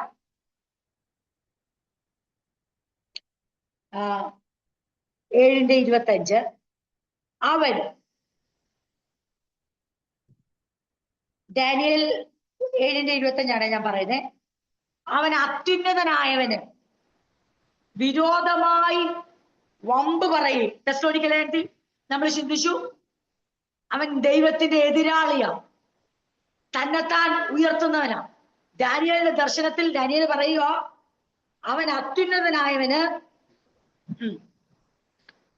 വിരോധമായി വമ്പ് പറയുകയും അത്യുന്നതനായവന്റെ വിശുദ്ധന്മാരെ ഒടുക്കിക്കളയുകയും സമയങ്ങളെ നിയമങ്ങളെ മാറ്റുവാൻ ശ്രമിക്കുകയും ചെയ്യും. അപ്പൊ 24-ാം വാക്യം കൂടെ വായിക്കുമ്പോൾ നമുക്ക് അതിന് 20-ാം വാക്യം എത്ര പ്രാവശ്യമാണ് ഈ വമ്പ് പറയുന്നത് എന്നുള്ളത് റിപ്പീറ്റ് ചെയ്യുന്നതൂടെ ശ്രദ്ധിച്ചോണം. 20-ാം വാക്യം, അതിന്റെ തലയിലുള്ള 10 കൊമ്പുകളെ കുറിച്ചും മുളച്ചു വന്നതും 3 കൊമ്പ് വീഴ്ചതും കണ്ണ് വമ്പ് പറയുന്ന വായുമുള്ളതും. വീണ്ടും ഇവിടെ റിപ്പീറ്റ് ചെയ്യുകയാണ്, കണ്ണും വമ്പ് പറയുന്ന വായു. അപ്പൊ അധർമ്മത്തിന്റെ മർമ്മത്തില് ഏറ്റവും എടുത്തു പറയുന്ന കാര്യം വമ്പ് പറയുന്ന വായു.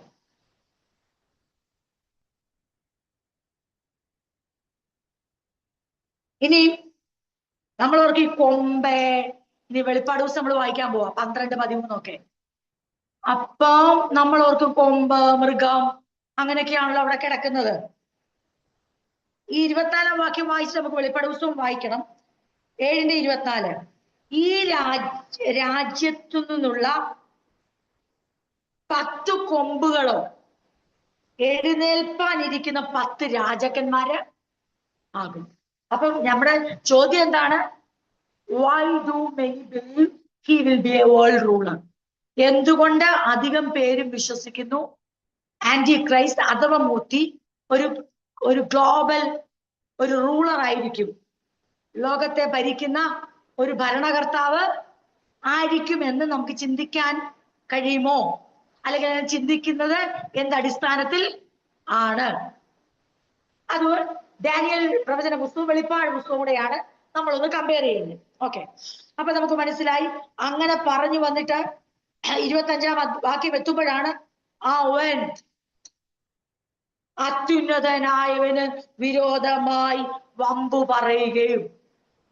ഓക്കെ, അപ്പൊ ആ ചെറിയ കൊമ്പ് കണ്ടു, അതിനകത്ത് മനുഷ്യന്റെ കണ്ണുപോലെ കണ്ണും വമ്പ് പറയുന്ന വായും കണ്ടു.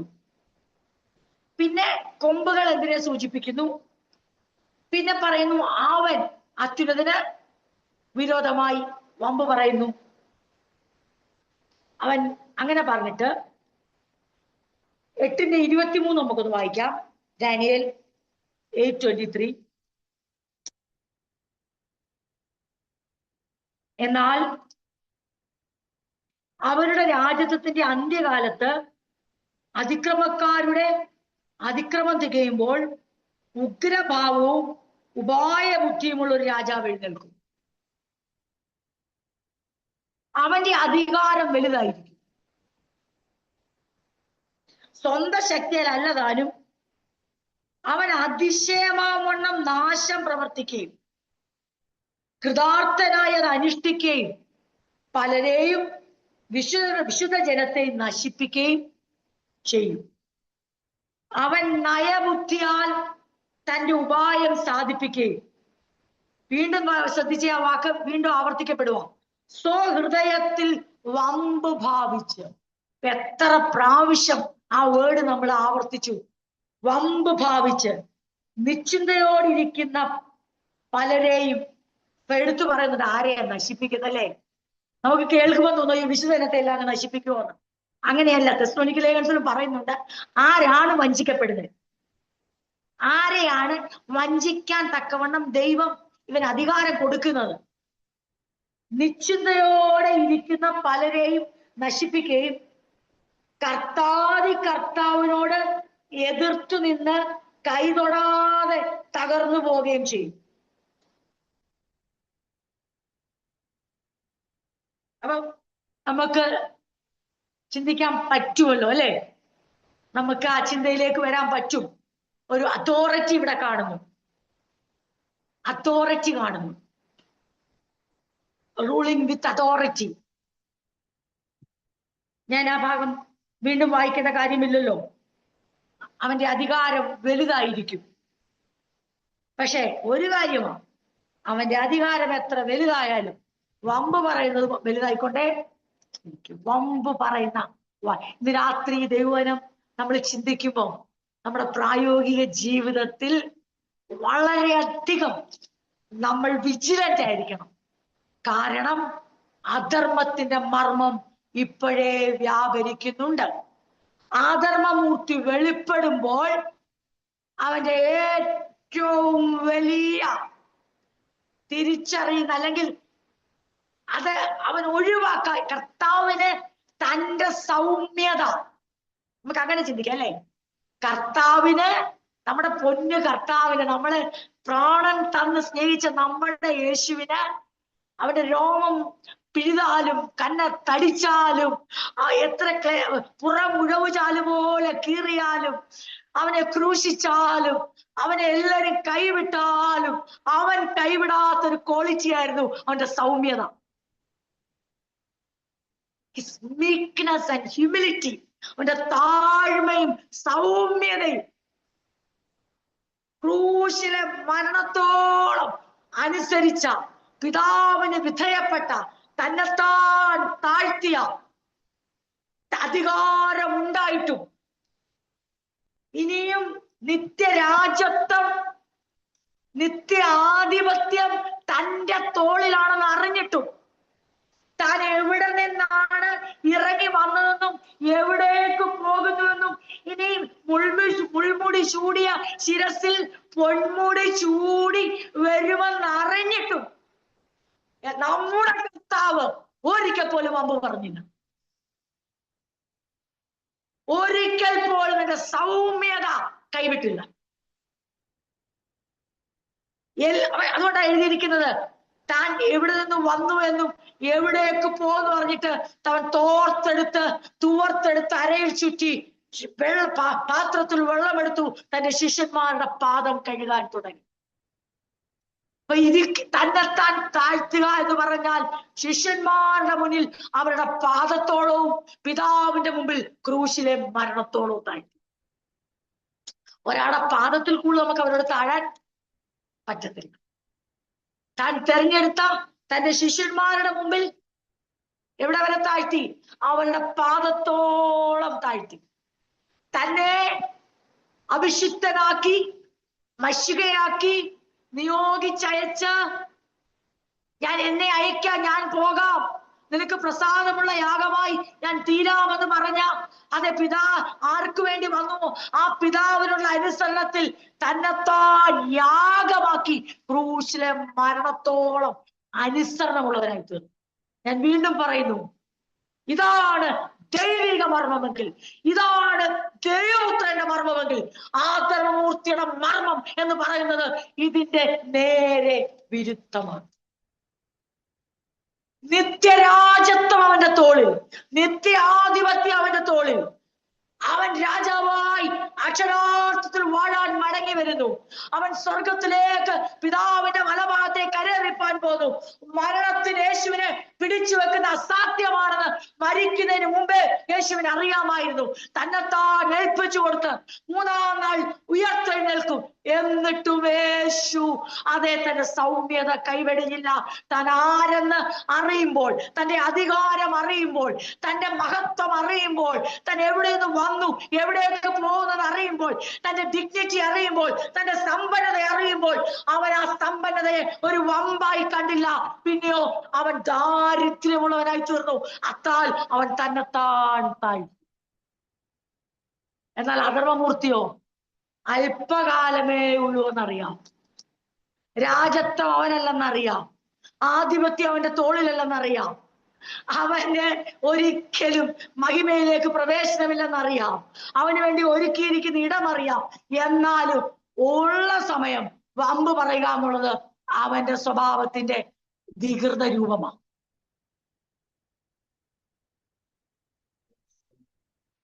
എന്താ നമുക്കിതുമായിട്ട് ബന്ധം? നമുക്കെന്താ ഇതുമായിട്ട് ബന്ധം? ഈ ഭൂമിയിലെ അല്പായുസിൽ ഒരു ജോലി കിട്ടിയാൽ എത്ര നാളുണ്ട്? ഒരു വീട് കിട്ടിയാൽ എത്ര നാളുണ്ട്? ഒരു കുഞ്ഞിനെ കിട്ടിയാൽ എത്ര നാളുണ്ട്? ആരോഗ്യം എത്ര നാൾ നിൽക്കും? പ്രതാപം എത്ര നാൾ നിൽക്കും?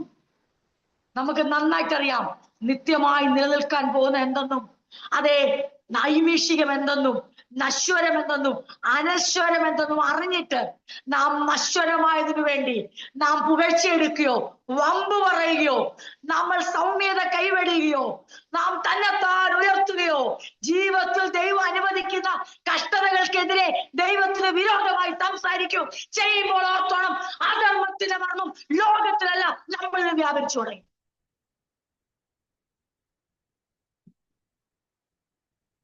വ്യക്തമായി അത് ദൈവജനം അറിയാൻ വേണ്ടിയാണ് ദൈവവചനത്തിൽ നമുക്ക് ഈ ചിന്തകൾ തരുന്നത്. നമ്മൾ ഇതിനെക്കുറിച്ച് ഗവേഷണം എടുത്ത് പഠിച്ച് അതെ പണ്ഡിതന്മാരായി ആരെയും പഠിപ്പിക്കാൻ തക്കൊന്നും കഴിവൊന്നും ഇല്ല. ഈ ഭാഗം എടുക്കാൻ പോലും ഈ ഒരൊറ്റ ഭാഗമുള്ളതുകൊണ്ട് തെസ്സലോനിക്കർക്ക് എഴുതിയ 2-ാം ലേഖനം ഞാൻ ചിന്ത അതിനെ എടുക്കുന്നത് വിചാരിച്ച ഒരാളാണ്. തെസ്സലോനിക്ക 2-ാം അധ്യായത്തില് ഈ ഒരൊറ്റ പോർഷൻ ഉള്ളതുകൊണ്ട് ഈ തെസ്സലോനിക്ക ലേഖനം 2-ാം അധ്യായം സ്കിപ്പ് ചെയ്യാൻ ഞാൻ ഒത്തിരി മനഃപൂർവ്വമായി ശ്രമിച്ച ഒരാളാണ്. കാരണം ഞാൻ ആ ഭാഗത്തിലേക്ക് പോകാനോ അങ്ങനത്തെ പഠനത്തിലേക്ക് പോകാനോ എനിക്ക് അതിനുള്ള പരിമിതികൾ നന്നായിട്ട് എനിക്കറിയാം. പക്ഷെ എന്നിട്ടും ദൈവത്തിൽ ആശ്രയിച്ച് വീണ്ടും വിഭാഗങ്ങൾ എടുക്കുന്നത് അത് ഒരു ദൈവിക യോഗമാണെന്ന് തന്നെ കരുതിയാണ് ആ ഭാഗങ്ങൾ പങ്കുവെക്കുന്നത്. അല്ലാതെ ഇതിനെക്കുറിച്ചുള്ള എന്താ പറയണ്ടേ ആ ഡീപ്പായ വളരെ ആഴമായ അറിവും ഒന്നും ദൈവവചനത്തിൽ എന്തെഴുതിയിരിക്കുന്നോ അത് ദൈവം വെളിപ്പെടുത്തുന്ന രീതിയിൽ മനസ്സിലാക്കിക്കൊണ്ടാണ് ഞാൻ നിങ്ങളുടെ മുമ്പിൽ നിൽക്കുന്നത്. ഒന്ന് ഞാൻ പറയാം, ഒരു കാര്യം സത്യമാണ്. വീണ്ടും അപ്പോസ്തലനായ യോഹന്നാനോടും അപ്പോസ്തലനായ പൗലോസിനോടും ചേർന്ന് പറയുന്നു, അധർമ്മത്തിന്റെ മർമ്മം ഇപ്പോഴേ വ്യാപരിക്കുന്നുണ്ട്. അധർമ്മത്തിന്റെ മർമ്മത്തെ കുറിച്ച് ചിന്തിക്കുമ്പോൾ കൊമ്പും, ഇവിടെ കൊമ്പിനെ കുറിച്ചൊക്കെ പറയുമ്പോൾ അക്ഷരാർത്ഥമുള്ള കൊമ്പല്ല പറയുന്നേ. ഇതെല്ലാം രാജ്യത്തെയും രാജാവിനെയും ഓരോ വ്യക്തികളെയൊക്കെ സൂചിപ്പിക്കുന്ന, അല്ലാതെ അതൊരു എന്താ പറയണ്ടേ ഒരു അലങ്കാരിക ഭാഷയാണ് അവിടെ ഉപയോഗിച്ചിരിക്കുന്നത്. പക്ഷേ അധർമ്മത്തിന്റെ മർമ്മത്തെ അക്ഷരാർത്ഥത്തിൽ അറിയണോ? ആലങ്കാരികമായി പല ഭാഷകൾ കാണും, പക്ഷെ അക്ഷരാർത്ഥത്തിൽ മനസ്സിലാക്കാനുള്ള എളുപ്പ വഴിയാണ് നമ്മളിപ്പോ ചിന്തിച്ചുകൊണ്ടിരിക്കുന്നത്. ആ എളുപ്പം മനസ്സിലാക്കാൻ പറ്റൂ. വമ്പു പറയുന്ന നാവ്, തന്നെത്താൻ ഉയർത്തുന്ന സ്വഭാവം, ദൈവത്തിന് വിരുദ്ധമായി സംസാരിക്കുന്ന സ്വഭാവം, സൗമ്യത കൈവെടിഞ്ഞുകൊണ്ട് നശ്വരമായതിനെ ഉയർത്തുകയും അനശ്വരമായതിനെ താൽക്കാലികമായത് വലിയ സംഭവമായി കാണുകയും നിലനിൽക്കുന്നതിനെ ചെറുതായി കാണുമ്പോൾ ഓർത്തോണം, ഇത് ആരുടെ സ്വഭാവം എന്നറിയാമോ? ഇത് അധർമ്മത്തിന്റെ മർമ്മമാണ് വ്യാപരിക്കുന്നത്. കാരണം അതാണ് ദാനിയേൽക്ക് ദർശനം കണ്ടതും വെളിപ്പാട് പുസ്തകത്തിൽ അപ്പോസ്തലനായ യോഹന്നാൻ ദർശനം കണ്ടതും. അവിടെ എല്ലാം കാണുന്ന ഒരു കാര്യം അവനറിയാം, അല്പകാലത്തേക്കേ ഉള്ളൂ എന്ന് അറിഞ്ഞിട്ടും ഉള്ള കാലം നമുക്കങ്ങ് ഇപ്പോഴത്തെ നമ്മുടെ ആൾക്കാർ പറഞ്ഞ പോലെ അല്പകാലം ഉള്ളതങ്ങ് അടിച്ചു പൊളിക്കാം. കുറച്ചു കാലമേ ഉള്ളൂ, അതങ്ങ് ആസ്വദിക്കാം എന്ന് പറയുന്ന സ്വഭാവം ആർക്കെങ്കിലും ഉണ്ടെങ്കിൽ ഓർത്തോണം, നിങ്ങളിൽ വ്യാപരിക്കുന്നത് അധർമ്മത്തിന്റെ മർമ്മമാണ്.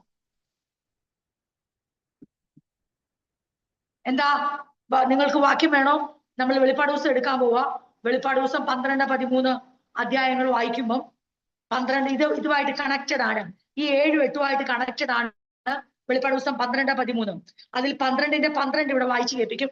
നിങ്ങൾ ശ്രദ്ധിച്ചാട്ടെ. ഞാനിപ്പം പറഞ്ഞത് വളരെ നിങ്ങൾക്ക് പെട്ടെന്ന് മനസ്സിലാവും. Revelation chapter 12 verse 12.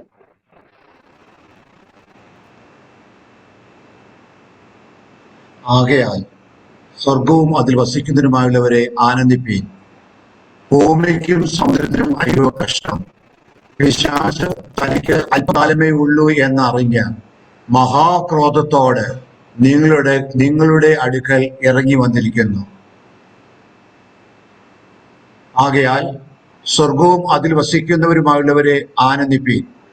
ഭൂമിക്കും സമുദ്രത്തിനും അയ്യോ കഷ്ടം. പിശാച് തനിക്ക് അല്പകാലമേ ഉള്ളൂ എന്ന് അറിഞ്ഞ മഹാക്രോധത്തോടെ നിങ്ങളുടെ അടുക്കൽ ഇറങ്ങി വന്നിരിക്കുന്നു.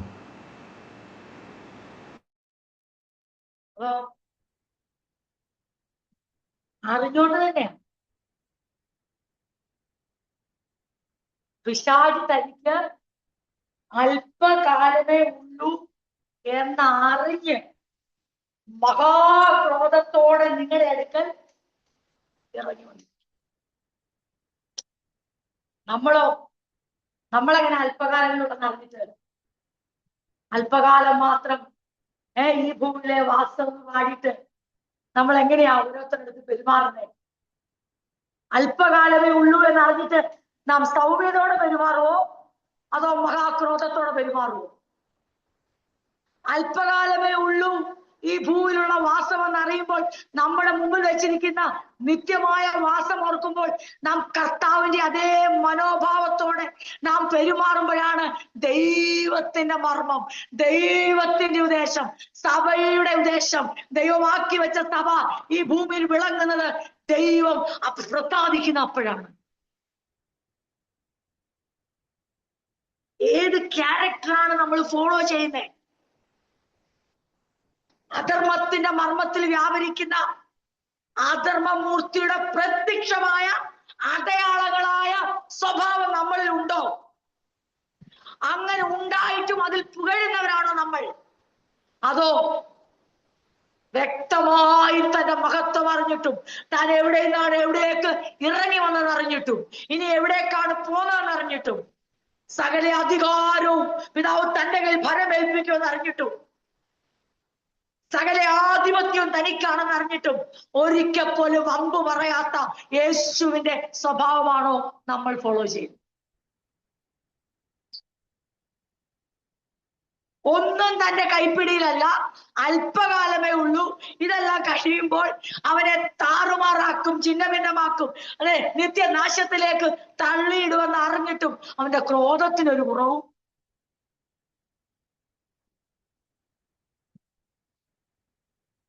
അപ്പൊ നമ്മുടെ ചോദ്യം, why do many believe he will be a world ruler? എന്തുകൊണ്ടാണ് അധികം ആൾക്കാർ വിശ്വസിക്കുന്നത് അധർമ്മമൂർത്തി പ്രത്യക്ഷനാവുമ്പോൾ ഒരു വേൾഡ് റൂളറായിട്ടാണ്, ഒരു ഗ്ലോബൽ റൂളറായിട്ടാണ്, ഒരു ഭരണാധികാരിയായിട്ടാണ് വരുന്നതെന്ന് നാം ചിന്തിക്കുന്നത് ഒരു മനുഷ്യൻ തന്നെയാണ് എന്ന് ചിന്തിക്കുന്ന, നമുക്ക് ചിന്തയ്ക്ക് പ്രേരണ നൽകുന്ന വചനങ്ങളാണ് നമ്മൾ ചിന്തിച്ചുകൊണ്ടിരിക്കുന്നത്. അങ്ങനെ നമ്മൾ ചിന്തിക്കാനുള്ള കാരണം ഇതാണ്, ഇപ്രകാരമുള്ള കൊണ്ടാണ്. അപ്പൊ ഈ 12-ാം അധ്യായം വായിക്കുമ്പം ഇങ്ങനെ എഴുതിയിട്ടുണ്ട്. ഇവിടെ നമ്മളിങ്ങനെ ചിന്തിച്ചു, തെസ്സലോനിക്ക ലേഖനത്തില് ഞാൻ നിങ്ങളോട് കഴിഞ്ഞ മുമ്പത്തെ ആഴ്ച പറയുകയും ചെയ്തു, ഈ 2 തെസ്സലോനിക്കർ 2-ാം ലേഖനം 2:9 അധർമ്മമൂർത്തിയുടെ പ്രത്യക്ഷത നശിച്ചു പോകുന്നവർക്ക് സാത്താന്റെ വ്യാപാര ശക്തിക്കൊത്തവണ്ണം. അപ്പൊ ഞാനൊരു കാര്യം കൂടെ പറഞ്ഞായിരുന്നു, എന്തുകൊണ്ടാണ് ദൈവം അത് അനുവദിക്കുന്നത് എന്ന് നമ്മൾ ചിന്തിക്കുമ്പോൾ അതിനൊരു ദൈവം നമുക്ക് ഉത്തരം തരുമെന്നുള്ളത്. ഓക്കെ, അത് ഇന്ന് ഇപ്പൊ സമയം തീരുകയാണ്, ഞാൻ വേഗത്തിൽ കൺക്ലൂഡും ചെയ്യും. അത് പിന്നീട് നമ്മളിങ്ങനെ നമുക്ക് നമ്മുടെ സമയം സമയം ചിന്തിക്കാം. അതിന്റെ ഈ സാത്താന്റെ വ്യാപാര ശക്തിക്കൊത്തവണ്ണം ഞാൻ ഇങ്ങനെ പറഞ്ഞിരുന്നു, യേശു മനുഷ്യപുത്രനായി, ദൈവപുത്രൻ മനുഷ്യപുത്രനായി ഇൻകാർണേറ്റ് ചെയ്ത് എങ്ങനെ ഭൂമിയിൽ 3.5 ആണ്ട് ശുശ്രൂഷിച്ചോ അതുപോലെ തന്നെ ഈ അധർമ്മമൂർത്തിയിൽ സാത്താന്റെ വ്യാപാര ശക്തിയിൽ ഒരു മനുഷ്യൻ 3.5 വർഷം ഈ ഗ്ലോബൽ റൂളറായി ഈ ലോകത്തെ ഭരിക്കത്തക്കവണ്ണം ഉള്ള ഒരു അതായത് ഒരു ഭരണം ഇവന് അനുവദിച്ചു കൊടുക്കുന്നു എന്നുള്ളത് വേദോസം വായിക്കുമ്പോൾ നമുക്ക് മനസ്സിലാവും. ദൈവം അനുവദിക്കുന്നു. അതുകൊണ്ടാണ് നമ്മൾ വായിച്ചില്ലേ തെസ്സലോനിക്കയില്, സമയത്തിന് മുമ്പേ വെളിപ്പെടാതിരിക്കേണ്ടതിന് വഴിയിൽ തടുക്കുന്നു. അപ്പം സമയം ആരാണ് നിശ്ചയിക്കുന്നത്? അധർമ്മമൂർത്തിയാണോ ദൈവമാണോ? ദൈവമാണ്. അപ്പൊ നമ്മള് ദൈവവചന പഠനങ്ങൾ ദൈവത്തിന്റെ പരമാധികാരത്തെ പൂർണ്ണമായി ഉൾക്കൊണ്ടുകൊണ്ടാണ് നമ്മൾ അധർമ്മത്തിന്റെ മർമ്മത്തെ കുറിച്ചും അധർമ്മമൂർത്തിയെ കുറിച്ചും പഠിക്കുന്നത്. അപ്പൊ സാത്താൻ ശരിക്കും ഒരു മനുഷ്യനെ തന്നെ ഉപയോഗിച്ച് മനുഷ്യരെ തെറ്റിച്ച് വിശുദ്ധ ജനത്തെ നശിപ്പിക്കാൻ നോക്കി. അല്പകാലത്തെ തനിക്ക് ലഭിച്ച അധികാരത്തെ മഹാക്രോധത്തോടെ തന്റെ ഒളിഞ്ഞിരുന്നതും മറഞ്ഞിരുന്നതും എല്ലാമായ സ്വഭാവത്തെ വമ്പു പറയുന്ന വായോടും തന്നെത്താൻ ഉയർത്തിക്കൊണ്ടും ദൈവത്തിന് വിരോധമായി സംസാരിച്ചുകൊണ്ടും വിശുദ്ധ ജനത്തെ പീഡിപ്പിച്ചുകൊണ്ടും എല്ലാ അംഗീകാരവും കൊതിച്ചത് നമുക്കറിയാമല്ലോ. നമുക്കെല്ലാം അറിയാമല്ലോ കൊതിച്ചത് കേട്ടോ. കൊതിച്ച് ഒരു പ്രാവശ്യം നീ എന്നെ ഒന്ന് വണങ്ങാം, ഒരു പ്രാവശ്യം. പിള്ളേരൊക്കെ ചോദിക്കുന്നവരല്ലേ. അതുകൊണ്ട് നമ്മൾ പറയാം നമ്മുടെ കർത്താവ് ചെല്ലാം ഈ വർഷിപ്പ് ലീഡേഴ്സ് എന്നുള്ള പേരെടുക്കുന്നവർ. നമ്മുടെ ചർച്ചയിൽ വർഷിപ്പ് ലീഡേഴ്സ് ഇല്ല, മ്യൂസിക് ലീഡേഴ്സേ ഉള്ളൂ. ഈ വർഷിപ്പ് ലീഡേഴ്സ് വർഷിപ്പ് ലീഡ് ചെയ്ത അവസാനം ലെവല് തെറ്റുമ്പോ അവര് പറയും, അയ്യോ നമ്മുടെ ദൈവം ആരാധന കൊതിയനാണ് എന്ന് പറയും. നമ്മുടെ ദൈവം ആരാധന പറഞ്ഞങ്ങ് ഈ എന്താ പറയണ്ടേ അങ്ങ് കുറച്ചങ്ങ് സ്പ്രിംഗേലാവുമ്പോഴത്തേക്ക് ലെവല് തെറ്റുന്നതാണ്. പക്ഷെ ശരിക്കും ആരാധന കൊതിയൻ ആരാ? പിശാച്. അതിന്റെ തെളിവെന്തുവാ? അതുകൊണ്ടാണ് തെസ്സലോനിക്ക ലേഖനം പറയുന്നത് 2:4, അവൻ ദൈവാലയത്തിൽ ഇരുന്നു കൊണ്ട് ദൈവമെന്ന് നടിക്കാനേ പറ്റത്തുള്ളല്ലോ. ദൈവമെന്നോ പൂജാവിഷയമെന്ന് പേരുള്ള സകലത്തിനു മീതെ തന്നെ. പിന്നെ അവന്റെ സ്വപ്നമാ. അപ്പൊ അല്പകാലം കിട്ടി. അതായത് നമ്മൾ പറയത്തില്ലേ, ചെല്ലോട് ചോദിക്കത്തില്ലേ, നിങ്ങൾ നാളെ ഇന്ത്യൻ പ്രസിഡന്റ് ആയാൽ, ഇന്ത്യൻ പ്രൈം മിനിസ്റ്റർ ആയാൽ നിങ്ങൾ എന്ത് ചെയ്യും? നിങ്ങൾ രാജാവായാൽ എന്ത് ചെയ്യും? ഒരു ദിവസം നിങ്ങൾക്ക് ഈ അധികാരം ലഭിച്ചാൽ, കേരളത്തിന്റെ ചീഫ് മിനിസ്റ്റർ ആയാൽ നിങ്ങൾ എന്ത് ചെയ്യുമെന്ന് ചോദിക്കുമ്പോ ആദ്യം നമ്മൾ എന്തായിരിക്കും പറയുന്നറിയാമോ? നമ്മുടെ മനസ്സിൽ എന്ത് കൊണ്ടു നടക്കുന്നോ അത് ചാടിക്കറി നമ്മൾ പറയും. ഒന്നുമില്ല നമ്മൾ പറയോ എനിക്ക് നമ്മൾ പ്രത്യേകിച്ചൊന്നും കൊണ്ടു നടക്കുന്നത്. പക്ഷേ സാത്താന് അന്ന് കൊതിച്ചതാ, ഒരു പ്രാവശ്യം ആരും അറിയത്തില്ല നീ എന്നെ ഒന്ന് വണങ്ങിയ. അപ്പൊ ഓർത്തോണം, എല്ലാ ദൈവമക്കളും മ്യൂസിക് ലീഡേഴ്സും എല്ലാം ഓർത്തോണം, കർത്താവിനെ ആരും കയറി ആരാധന കൊതിയെന്ന് പറയുകളയല്ലേ. കാരണം കർത്താവ് ആരാധന കൊതിയനല്ല, ആരാധനയ്ക്ക് യോഗ്യനാ. ആരാധന കൊതിയൻ ആരാന്നറിയാവോ? സാത്താൻ. അവനാണ് ആരാധന കൊതിയൻ. കാരണം അവന്റെ ഏക ആഗ്രഹം എല്ലാവരും അവന്റെ മുമ്പിൽ ഒന്ന് വീണ് വണങ്ങണം, അവനെ ഒന്ന് നമസ്കരിക്കണം.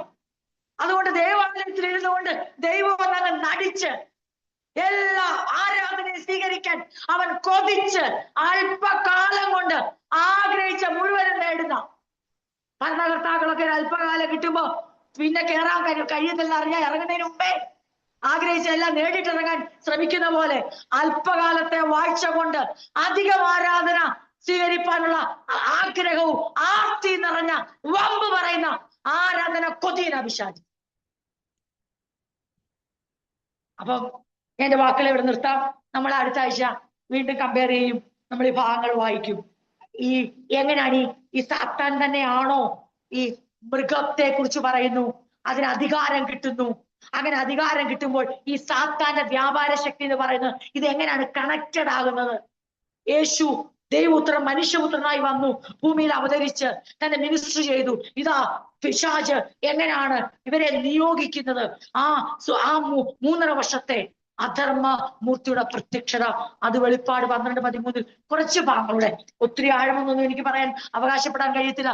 കുറച്ചെങ്കിലും നമ്മുടെ അല്പസ്വല്പമായ ഒരു അറിവിലേക്കും ഒരു ജ്ഞാനത്തിലേക്കും വചന പരിജ്ഞാനത്തിലേക്കും നമ്മളെ നയിക്കുന്ന വേദഭാഗങ്ങൾ ഈ ഭാഗത്തുണ്ട്. എന്റെ സമയം ഇവിടെ അവസാനിച്ചുകൊണ്ട് ഞാൻ എന്റെ വാക്കുകൾ ഇവിടെ ചുരുക്കുന്നു. നമുക്ക് തുടർന്നും കുറച്ച് ഭാഗങ്ങളൂടെ അതിൽ നിന്ന് നമുക്ക് ചിന്തിക്കാം. വേണമെങ്കിൽ എനിക്കിങ്ങനെ സ്കിപ്പ് ചെയ്ത് വായിച്ചു വിടാം. പക്ഷെ ഞാൻ ഓർത്തു, എനിക്ക് എന്നെ പോലെ ചില കാര്യങ്ങൾ അറിയാൻ എന്റെ സഹോദരങ്ങളും ആഗ്രഹിക്കുന്നുണ്ടല്ലോ. അപ്പൊ എന്ത് ദൈവം ഞങ്ങളുടെ ഉള്ളിൽ ഞങ്ങൾക്ക് തന്നിരിക്കുന്ന ആ പരിമിതമായ ഈ ഭാഗങ്ങളെ കുറിച്ചുള്ള ദൈവിക ആലോചനകൾ നിങ്ങളുമായും കൂടെ പങ്കുവെക്കുക. തുടർന്ന് നിങ്ങളുടെ സെൽഫ് സ്റ്റഡിയിലും അതെ ചിന്തകളിലും ഒക്കെ നിങ്ങൾക്ക് അത് കൂടുതലായി പഠിക്കാൻ സാധിക്കട്ടെ. അതുകൊണ്ട് നമ്മുടെ കണ്ണുകളെ അടച്ച് നമ്മൾ പ്രാർത്ഥിക്കാനായി ഒരുങ്ങുമ്പോൾ നമ്മൾ ചിന്തിക്കുന്ന കാര്യങ്ങൾ പോയിന്റുകളൊക്കെ നമുക്കിങ്ങനെ അതിനെ അടുക്കും ചുറ്റിയോട് കൊണ്ടുവരുവാൻ കർത്താവ് കൃപ ചെയ്യട്ടെ. ഒരു കാര്യം നമുക്ക് വ്യക്തമായി, അധർമ്മത്തിന്റെ മർമ്മം ഇപ്പോഴേ വ്യാപരിക്കുന്നുണ്ട്. അധർമ്മമൂർത്തിയായി വെളിപ്പെടാൻ തടസ്സമായി നിൽക്കുന്നത് ദൈവത്തിന്റെ പരിശുദ്ധാത്മാവ് തടുത്തിരിക്കുക. സമയമാകുമ്പോൾ, ദൈവം നിശ്ചയിച്ച സമയം എത്തുമ്പോൾ വഴിമാറും, തടുക്കുന്നവൻ വഴിമാറും, അധർമ്മമൂർത്തി പ്രത്യക്ഷനാവും. എന്നാൽ അധർമ്മത്തിന്റെ മർമ്മം വ്യാപരിക്കുന്നത് തിരിച്ചറിയാൻ സഭയ്ക്ക് കഴിയണം. സഭയ്ക്ക് കഴിയണം. സഭയ്ക്ക് കഴിയണം. സഭ കണ്ട് പരിഭ്രാന്തിയല്ല വേണ്ടത്. സഭ കണ്ടിട്ട് ആകുലപ്പെടുകയല്ല വേണ്ടത്. സഭ വളരെ ജാഗരൂകരായിരിക്കണം, വിജിലന്റ് ആയിരിക്കണം. വീണ്ടും ആവർത്തിച്ചു പറയുന്നു, ദാനിയേൽ പുസ്തകം 7-ാം അധ്യായം 8-ാം അധ്യായത്തിൽ എത്ര പ്രാവശ്യം നമ്മൾ വായിച്ചു. അവന്റെ പ്രത്യേകത, ആ ഭരണാധികാരിയുടെ പ്രത്യേകത, ആ മനുഷ്യന്റെ പ്രത്യേകത, വമ്പു പറയുന്ന വായാണ് അവന്റെ ട്രേഡ് മാർക്ക്. അവന്റെ മുഖമുദ്ര എന്തെന്ന് ചോദിച്ചാൽ വമ്പ് പറയുന്ന വായ്. നമുക്ക് കണ്ണുകൾ അടച്ച് പ്രാർത്ഥിക്കാം. നമ്മുടെ ജീവിതത്തിൽ ഈ പറയുന്ന ഒരു കാര്യങ്ങളും വമ്പു പറയുന്ന വായായിക്കോട്ടെ. അതെ, അല്പകാലമേ ഈ ഭൂമിയിലുണ്ടെന്ന് അറിഞ്ഞിട്ട് ജീവിതത്തെ ആസ്വദിക്കുന്ന, സുഖിക്കുന്ന, പാപത്തിൽ രസിക്കുന്ന അതെ സ്വഭാവം നമുക്കുണ്ടെങ്കിൽ അത് പിശാചിനാണ് സ്വഭാവമുള്ളത്. അല്പകാലമേ ഉള്ളെന്ന് അറിഞ്ഞിട്ട് അല്പകാലം കൊണ്ട് കിട്ടുന്ന ആരാധന മൊത്തവും സ്വീകരിക്കുവാൻ മനസ്സോട് ആരും കൊടുക്കത്തില്ല. അതുകൊണ്ട് നിർബന്ധമായി ആരാധന സ്വീകരിപ്പാൻ. പക്ഷെ യേശുവിനെ എങ്ങനെ വേണ്ടത്? നിർബന്ധത്താൽ അവന് ഒരു മഹത്വവും വേണ്ട, നമ്മുടെ യാഗവും വേണ്ട, നമ്മുടെ അവയവങ്ങളെ നിർബന്ധമായിട്ടൊരു യാഗമാക്കത്തുമില്ല. അവന് വേണ്ടത് സ്വമനസ്സോടെ ആര് യാഗമാക്കി കൊടുക്കുന്നു, സമനസ്സോടെ ആര് സ്തുതിക്കുന്നു, സമനസ്സോടെ ആര് കീർത്തിക്കുന്നു, ആ മഹത്വം സ്വീകരിപ്പാൻ നമ്മുടെ കർത്താവ് യോഗ്യനാണ്. അതുകൊണ്ട് നമ്മുടെ ദൈവം ആരാധന കൊതിയനല്ല, അവൻ ആരാധനയ്ക്ക് യോഗ്യനാണ്. ആരാധന കൊതിയൻ പിശാചാണ്. അതുകൊണ്ട് എങ്ങനെ തിരിച്ചറിയാം? അവന്റെ ആ മുഴുവനും അവന്റെ ഈ കാലഘട്ടത്തിൽ തിരിച്ചറിയുവാൻ കഴിയും. ഒരു കാര്യം സത്യപ്രിയരെ, നമ്മുടെ ഉള്ളിൽ എന്തുണ്ട് എന്ന് വ്യക്തമായി ദൈവം തിരിച്ചറിയുന്നു. അകത്തെന്താണ് നമ്മൾ സ്വരൂപിച്ചു വെച്ചിരിക്കുന്നത്, അകത്തെന്ത് സ്വഭാവമാണ് നമുക്കുള്ളത്, ആ സ്വഭാവമാണ് പുറത്തു വരുന്നത്. നമ്മുടെ ഹൃദയങ്ങളെ ശുദ്ധീകരിക്കപ്പെടുവാൻ നമുക്ക് ദൈവങ്ങളെ ഏൽപ്പിച്ചു കൊടുക്കാം. നമ്മുടെ ഹൃദയങ്ങളെ ദൈവം ശുദ്ധീകരിക്കട്ടെ, നമ്മുടെ സ്വഭാവത്തെ ദൈവം ശുദ്ധീകരിക്കട്ടെ, നമ്മുടെ ജീവിതത്തെ ദൈവം ശുദ്ധീകരിക്കട്ടെ. അങ്ങനെ ദൈവത്തിന്റെ വിശുദ്ധ ജനമായി നിലകൊണ്ടുകൊണ്ട് ചതിക്കപ്പെടാതെ, വഞ്ചിക്കപ്പെടാതെ, വിശ്വാസത്തിൽ സ്ഥിരതയുള്ളവരായി ജീവിപ്പാൻ കർത്താവ് നമ്മളെ സഹായിക്കട്ടെ. പ്രാർത്ഥിക്കുക. വചനങ്ങളാൽ ദൈവം നമ്മെ